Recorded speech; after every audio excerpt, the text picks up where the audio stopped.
The first time I opened my iPod Classic, it took me almost 1 hour and I did it all wrong. But now I know how to do it, I guess. So I want to try again. Will it be easier? How fast can I open an iPod Classic?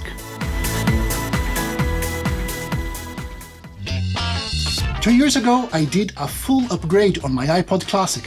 It was not easy at all. I had some real bad luck doing it. If you didn't watch it, you should. It became the most explosive hit of my channel. So many comments. A lot of people still love their iPods, including my wife. And she also wanted a new battery for her iPod Classic. This time I was quite confident that I wouldn't break it and that I could open it much faster. Would you bet? Ready, set, go! This time I only used the iSesamo blade and some guitar picks. I knew how the clips worked and where they were. But watching the time-lapse, it gets clear that I am still fresh at opening iPods. I hope it discourages you to keep asking me if I would do it for money. Even though I thought I had already disarmed the top clip, I hadn't. I did a second pass with the blade and eventually I could disarm one of the sides completely and the iPod is opened. So much better!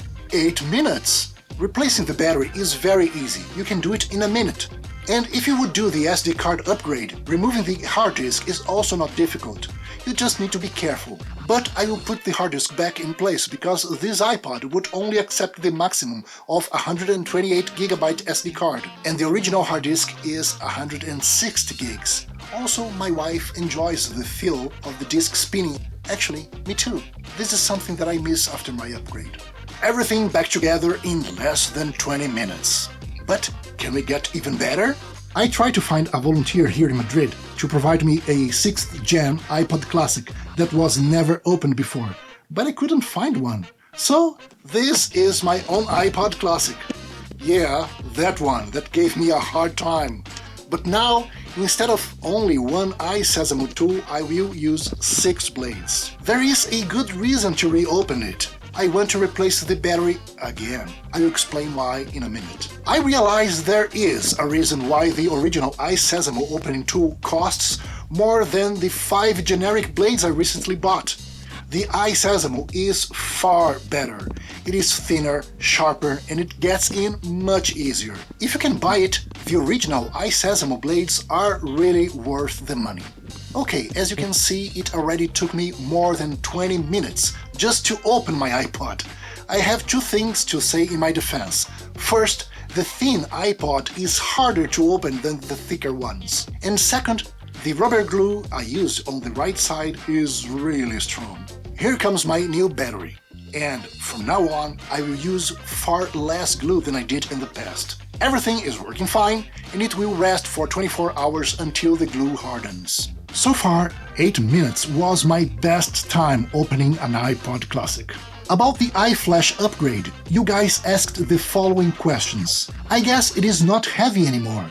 Is there any weight changes with the SD card? And the answer is yes. The original hard disk was heavier than the iFlash plus SD card. My iPod now weighs only 100 grams, 40 grams less than its original weight. 28% lighter, and you feel it. The SD card shouldn't spend more energy than a hard drive does, right? How much more battery life are you getting? With an SD card, the iPod should have a longer battery life. It makes perfect sense. And on the iFlash website, there is a detailed comparison, testing each type of storage. And on the very best scenario, it should be possible to listen to almost 50 hours. It depends a lot on the exact model of SD card you pick. Take a look how different it can be. That was certainly not my case, and that's why I changed the battery again, looking for a better quality one. Maybe in the future I might even try other SD cards, pursuing the best possible combination of battery and low-power SD card for a super long playback autonomy. Right now I am happy again. At least now it looks more like the original battery. When I measure it, I will put the exact time in the description. Now there are some very interesting new batteries, very thin but wider and taller, fitting the whole iPod case space. This 3000 mAh battery would, in theory, more than triple the battery life of your iPod. Here is a video of a guy installing one of these batteries, and my previous iPod video that you should watch if you didn't. Check the description for links and additional information. I will see you soon, and thanks for watching. Provide me a sixth generation iPod Classic. That one was never opened before.